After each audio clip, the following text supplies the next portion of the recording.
Pues bien, a Aristóteles se le podía llamar el filósofo, y está bien llamado, pero también se le puede llamar el científico, porque de alguna manera la misma palabra ciencia, tal como la entendemos, es una palabra aristotélica. Es Aristóteles el que nos metió en el camino de este viaje extraordinario de la condición humana, que es la exigencia filosófica y la exigencia científica, tal como nosotros la entendemos.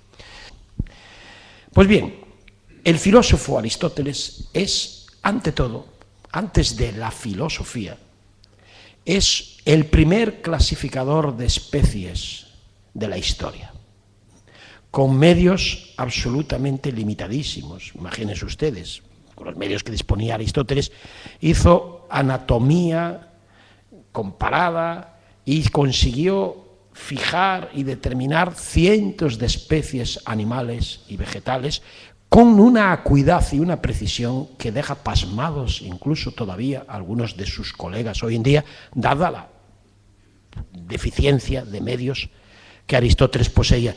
Después de clasificar animales, eso fue la primera de sus tareas. También tiene otras. Aristóteles es el primer físico, casi en el sentido que le podemos dar, es el primer biólogo de la historia. Pero de alguna manera también el primer físico, es decir, el primero que se ocupa por la naturaleza en general. Ahora volveré a este asunto. Pero también se ocupó, por ejemplo, de la constitución de Atenas, y eso que él no votaba en Atenas, porque era extranjero. Hizo una recolección de proverbios porque era tan admirador de la lengua popular, la lengua del pueblo, dijéramos, que quiso coleccionar, archivar y consignar los refranes en los que veía depositada una gran sabiduría. Hizo tratados de lógica, es decir, de cosmología, es decir, su curiosidad fue literalmente exhaustiva. Y una vez que hizo su esfuerzo en el plano que hoy llamaríamos propiamente científico, escribe una serie de textos que son los que se conocen hoy como textos filosóficos de Aristóteles. Son los que se llaman los textos metafísicos. Metafísica significa simplemente lo siguiente: hubo un edicto, los escritos de Aristóteles se habían perdido, se encontraron, y el que los encontró quiso catalogarlos, ordenarlos. Vio que unos hablaban de astronomía, otros hablaban de lógica, otros hablaban de gramática, otros hablaban de física, otros hablaban de biología, sobre todo de biología. Y entonces encontró unos textos sin nombre, no llevaban nombre. Y como no llevaban nombre, los miró, cómo los clasificaba, de qué trataban aquellos libros. Y se dio cuenta de que, aunque no llevaban nombre, para leerlos era muy conveniente haber leído antes los libros de física. Y entonces le llamó en griego libros de metafísica. Meta quiere decir los que vienen después de la física. Con lo cual la palabra metafísica, que a lo mejor a ustedes les suena una cosa rara, un metafísico sería alguien que hablaría de cosas angélicas o algo que no existe en este mundo o cosas así, no tiene nada que ver con esto. La metafísica es aquel que reflexiona sobre cosas profundísimas una vez que ha hecho ya la mediación por las cosas físicas. Por ejemplo, un metafísico de nuestro tiempo es Einstein, que después de ser el gran físico del siglo XX, reflexiona sobre las implicaciones tremendas de sus hipótesis físicas. Pues bien, Aristóteles es un metafísico en este sentido. Es alguien que había reflexionado sobre la naturaleza como reflexionan los físicos, y había reflexionado sobre la biología y había clasificado animales. Como había clasificado animales, sabía perfectamente cuáles eran los rasgos distintivos que separaban a una especie animal de otra especie animal. Y entonces en estos libros llamados metafísica, en el primero de ellos empieza con las primeras 15 líneas son una reflexión sobre lo que separa al hombre de los animales. Él que sabe perfectamente y que tiene tanto cariño y tanta curiosidad por los matices y las diferencias de los animales, se pregunta: ¿qué es el hombre? Póngase ustedes en la mente, es alguien que sabe absolutamente todo de los animales, todo lo que cabía saber en su época, y tiene la primera interrogación fundamental y universal. Mi tesis es que cuestiones filosóficas son aquellas que son universales y que a todos nos conciernen. Les voy a dar este ejemplo a ver si esta cuestión nos concierne o no nos concierne.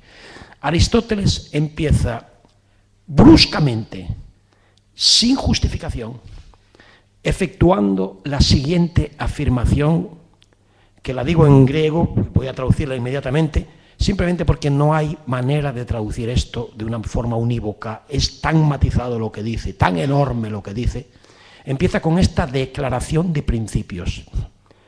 Pantes anthropoi, tu eidenai oregontai phisei.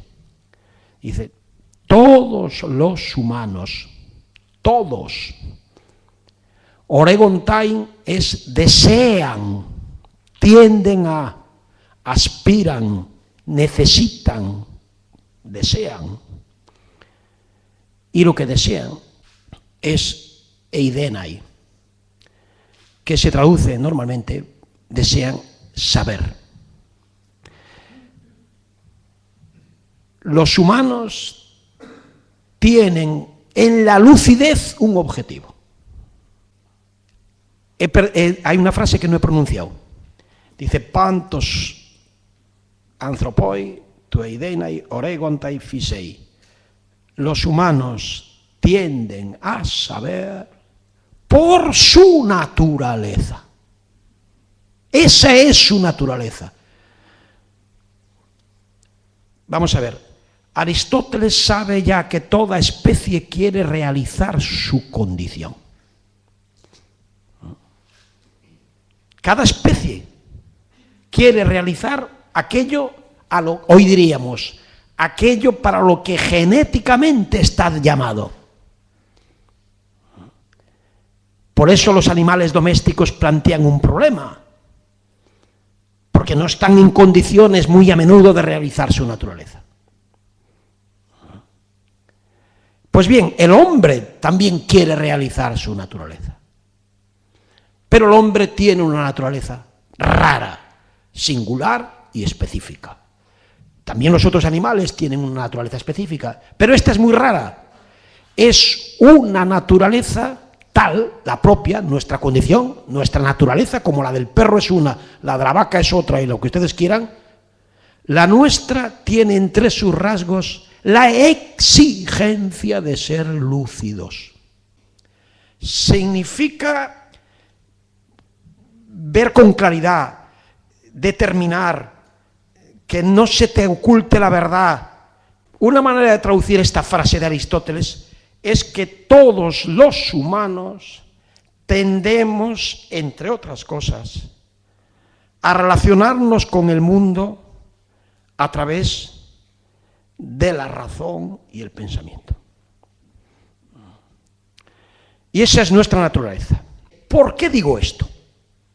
Porque al hombre lo que nos gusta es el saber por el saber, la lucidez por la lucidez.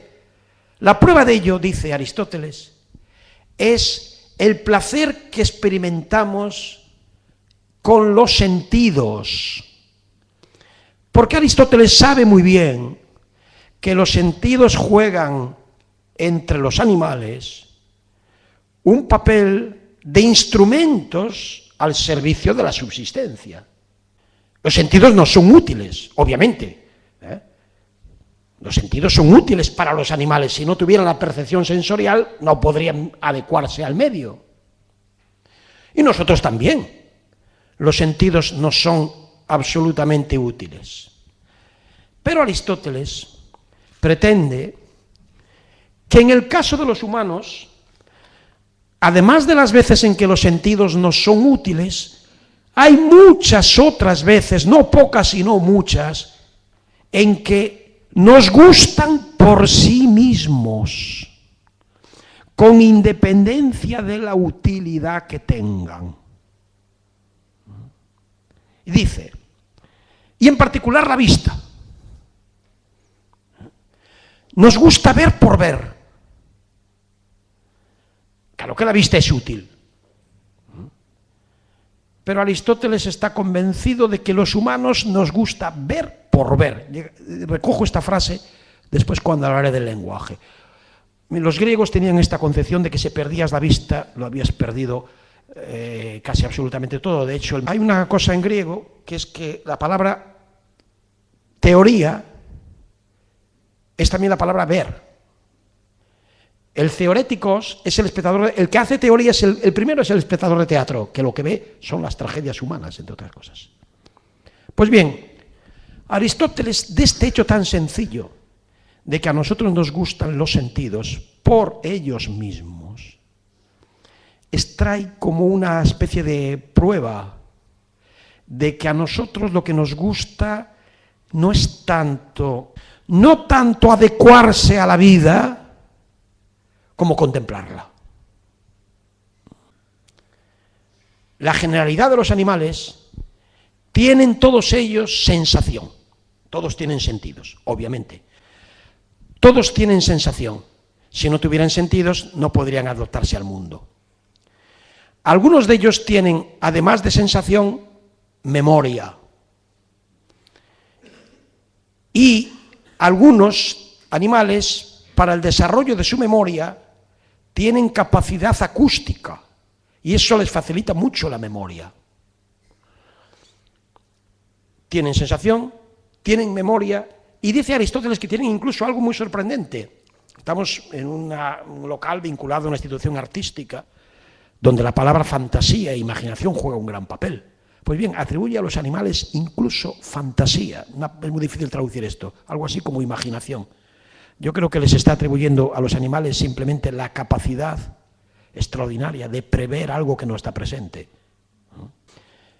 Y después de presentar todos los rasgos que tienen los animales, es decir, fíjense, Aristóteles hace tantos siglos les atribuía sensación, hasta capacidad imaginativa, memoria, y describe cómo todos esos rasgos son imprescindibles para la vida y casi son lo único que se necesita para vivir. Y añade, y los humanos, además de todo eso, tenemos, y aquí vienen dos palabras, los humanos tenemos capacidad de raciocinio y técnica, tecné. Esto es lo que separa a los humanos de los animales. Tenemos todo lo que tienen los animales, más capacidad de raciocinio y tecné. Estamos, como decía, en una institución vinculada al arte. La palabra tecné se suele traducir sea por arte, sea por técnica. Bien, Aristóteles pretende que esto es lo que escinde, marca la frontera, la barrera entre la animalidad y la humanidad. Que de la primera pregunta fundamental de Aristóteles, ¿qué es el hombre?, a la interrogación filosófica primera, ¿qué es el hombre?, la respuesta aristotélica de decirnos, el hombre es aquel que tiene la capacidad indisociable de lo que llamamos técnica y lo que llamamos arte por un lado, y por otra parte la capacidad de raciocinio. Y esta capacidad de raciocinio que Aristóteles atribuye al hombre consistiría simplemente en lo siguiente. A diferencia de los demás animales, nosotros nos relacionamos con el mundo teniendo siempre conceptos en la cabeza. Dicho de otra manera, se suele admitir que los animales pueden tener muchísimas virtudes, muchas capacidades, pero carecen de juicio. Por eso no son responsables ante un juez. Se habla de los derechos de los animales, pero a ningún bruto se le ocurre hablar de las obligaciones de los animales, porque se supone que no les atribuyes el juicio, sin el cual no cabe obligación posible. Pues bien, juzgar es simplemente lo siguiente, y esto es el destino humano. Nosotros nos relacionamos con el mundo viendo lo que está delante siempre, reconociendo en cada cosa que está presente la expresión de una idea. Esto es una silla, usted es una persona, esto es la luz, silla, caballo, persona, tijera, mesa, flor. Bien, es una cuestión de principio. Las ideas son lo que nos permiten decir esto es una mesa, esto no es una silla, el caballo es un animal, y con estas ideas vamos todo el tiempo con la cabeza haciendo juicios, todo el tiempo. Es imposible, juzgar es atribuirle a algo un predicado. Esto es un caballo, esto es una silla, esto es una mesa, el caballo es un animal. Pues bien, eso es un juicio, se llama así, eso es tener juicio. Tener juicio es, dice Aristóteles, reconocer las cosas a través de ideas, formas o especies. De tal manera que nosotros somos seres de juicio. El ser humano es aquel que en toda circunstancia está atravesado por el juicio, por eso es responsable. He intentado poner un ejemplo de un problema filosófico. ¿Qué es el hombre? Una respuesta aristotélica. El hombre es aquel animal que además de tener percepción sensible, memoria, imaginación y capacidad de experiencia, tiene la capacidad de relacionarse con el mundo a través del juicio. Y Aristóteles nos dice que el deseo del hombre es llevar ese juicio a la mayor lucidez posible. Aristóteles pretende que si nuestra esencia y nuestra naturaleza es ser lúcidos, si una sociedad no nos da las condiciones de posibilidad de la lucidez, de alguna manera nos está mutilando en nuestra naturaleza, como si a un animal le privaras de realizar su esencia. Esta es la tesis fundamental. Si tú a un animal le privas de realizar lo que lleva en su naturaleza, hoy diríamos su capacidad genética, le estás mutilando. Pues bien, a nosotros nos mutilan cada vez que nos limitan en nuestra capacidad judicativa, cognoscitiva, nuestra exigencia de ser lúcidos. Nos mutilan en lo fundamental. ¿Y de dónde viene esta exigencia? Pues bien, sintetizo de esta manera. Aristóteles no disocia la capacidad del juicio de la capacidad lingüística. Ni Aristóteles ni nadie en la historia indisociable de la filosofía y de la ciencia. Nosotros somos seres de juicio, es decir, que exigimos ser lúcidos, por lo menos en un nivel profundo que a veces está frustrado, escondido, mutilado, reprimido, porque somos seres de lenguaje. ¿Qué es el lenguaje? Casi nadie duda. Hombre, que nosotros somos seres de lenguaje, eso no lo duda nadie. Que estamos atravesados por el lenguaje todo el tiempo, que no te quitas de la cabeza las palabras.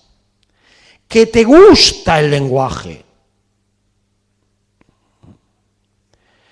Yo me atrevo a decir que los humanos les gusta hablar por hablar. Muchísimo. Vayas a cualquier taberna. Todo pretexto es bueno para realizar nuestra esencia. Creo tener razones para afirmar que en cierta perspectiva, a la vez genética y lingüística contemporánea, se puede decir que nuestra naturaleza es el lenguaje. Que en el lenguaje reside lo único que nos singulariza con respecto a todos los demás animales. A ver si me explico. Vamos a intentar encontrar en las pequeñas diferencias cuantitativas las claves de esta enorme diferenciación cualitativa. Se suele hablar del chimpancé, pero yo voy a hablar del ratoncito. Desde el punto de vista de la parte del genoma que codifica proteínas, el ratón ordinario y nosotros somos muy parecidos. No solo cuantitativamente, sino cualitativamente. Pero nadie duda de que un ratoncito no es un ser humano. ¿Qué respuesta das a esta vieja obsesión aristotélica de decir dónde está la divisoria, la frontera que hace que el ser humano aparezca como una especie rarísima y absolutamente singular en el seno de la evolución? Nosotros no solo somos un resultado de la evolución, sino que somos el único animal que lo sabe. El único animal que se sabe como un resultado de la evolución. El único animal que ha de asumir ser un puro resultado finito de la evolución. El animal que tiene ese privilegio y esa tragedia. ¿Qué ha ocurrido de brutal en la evolución para que a un momento dado haya surgido un animal que reflexiona la evolución y está aquí como esta noche? Fíjense ustedes qué animales más raros, ¿no? Que estamos aquí reunidos, preguntándonos cuál es nuestra diferencia en el orden de la evolución. ¿Qué ha pasado en la evolución para que haya un animal tan raro que le gusta ser lúcido? Si no, no estaríamos aquí. Vamos a ver si me explico y ahora voy a lo que voy. No hay ninguna necesidad de estar aquí si por necesidad se entiende algo que ayuda a la vida.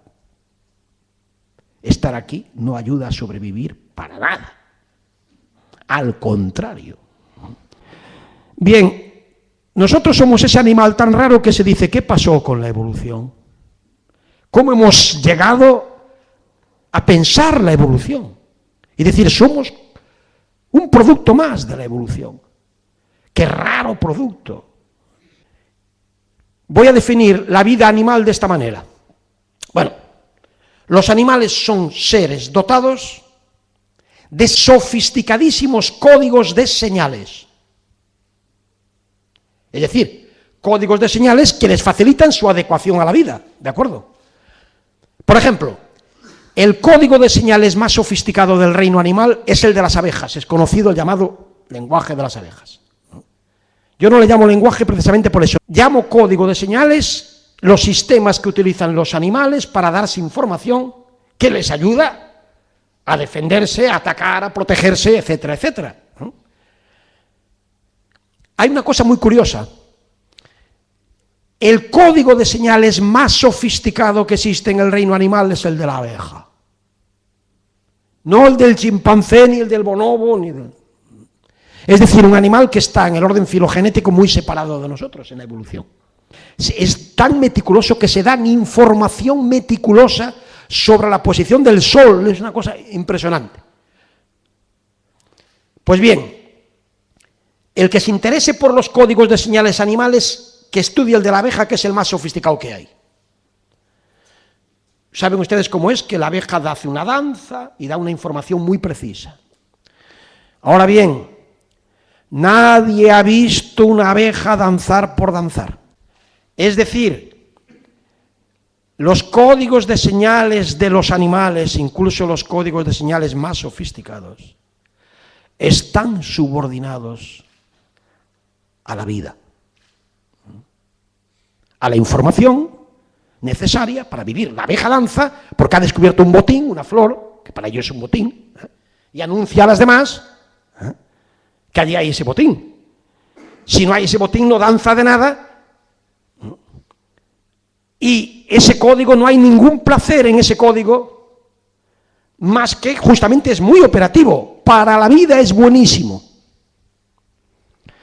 Pues bien, tiendo a decir que el hombre es ese momento rarísimo de la historia evolutiva, en el cual hace aproximadamente 150.000 años, puede ser que sea en la localidad etíope de Erto, resulta que un código de señales, lo que funcionaba como un código de señales, entiendo por código de señales eso, algo operativo, que servía para la vida, que era útil, que tenía una utilidad, era un instrumento, una cosa que utilizas, lo que es instrumental.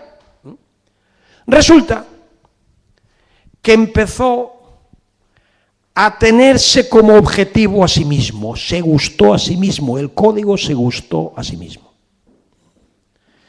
El instrumento dejó de ser instrumento para convertirse en fin en sí. Para los representantes del ser humano, la palabra es sagrada. Se dice que un hombre sin palabra no es un hombre. Todo el mundo sabe que aquel que instrumentaliza la palabra está perdiendo de alguna manera su dignidad como ser humano. ¿Y por qué? Porque no se debe instrumentalizar la palabra. Si hay quien piensa que el lenguaje es un instrumento, si el lenguaje fuera un instrumento, utilizarías la palabra mientras te conviniera. No se debe instrumentalizar la palabra, es decir, la palabra es un objetivo. Y no se debe instrumentalizar como consecuencia de lo que acabo de decir, consecuencia ética. No se debe instrumentalizar a los seres de palabra.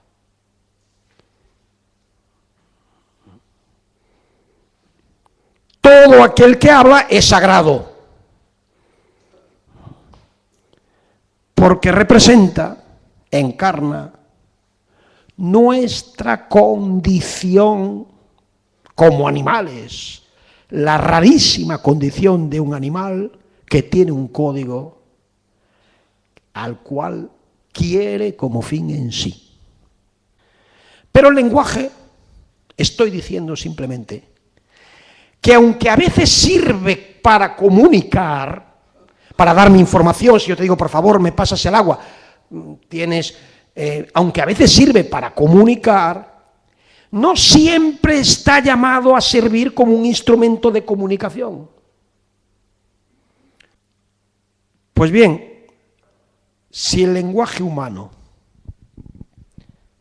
no es un instrumento de comunicación, no es un código de señales al servicio de la vida, sino es un objetivo en sí mismo, esto explica dos cosas. La veneración que tenemos por la poesía, que es inherente a todo pueblo esa veneración. No hay pueblo sin poesía. Otra cosa es que la tengamos repudiada. Los niños son espontáneamente sensibles a la magia de las palabras que le gustan por sí mismas. Y otra vertiente que también tenemos repudiada es la fascinación por el saber. La fascinación por el saber, que es la ciencia digna de tal nombre. La ciencia digna de tal nombre está al servicio de una única cosa, de la lucidez y la inteligencia, por el amor de la lucidez y de la inteligencia. Bien, yo he titulado esta conferencia Contra la barbarie, la filosofía educadora de la humanidad. Y voy simplemente a una serie de conclusiones. He intentado poner el paradigma de una de las interrogaciones aristotélicas. Hay muchas, una de ellas, una de las principales, que separa al hombre del animal. Y he dicho que estas interrogaciones que a todos conciernen, digo ¿por qué a todos? No nos concernerían a todos si no fuera cierto lo que Aristóteles dice, que a todos nos gusta ser lúcidos porque lo llevamos hoy, diría, en los genes. Nuestro genoma exige la lucidez. Si no hay lucidez, cualquier psiquiatra sabe que donde no hay lucidez hay síntoma. Eso los psiquiatras y psicoanalistas lo saben perfectamente. Pero eso que se sabe respecto a los individuos se puede decir perfectamente respecto al orden social. Aristóteles decía que la filosofía no servía para nada. Y efectivamente no sirve para nada. No servía para nada porque decía que era la expresión de la libertad. Era la ciencia de los hombres libres. Es decir, la filosofía es una interrogación más que una respuesta.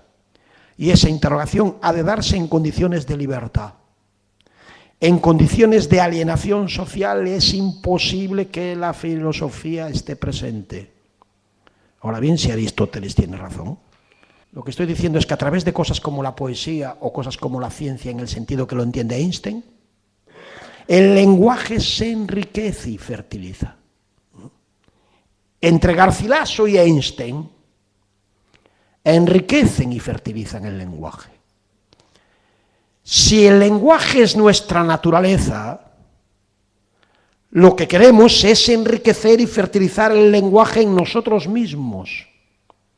Por eso, es ilegítima toda sociedad que no facilite en todos y cada uno de nosotros la tendencia a la fertilización del lenguaje. Es decir, o conseguimos que Garcilaso y el problema de Einstein, quizás no la precisión técnica, sea el problema de cada uno de nosotros, o si no, simplemente se nos está mutilando en nuestra esencia.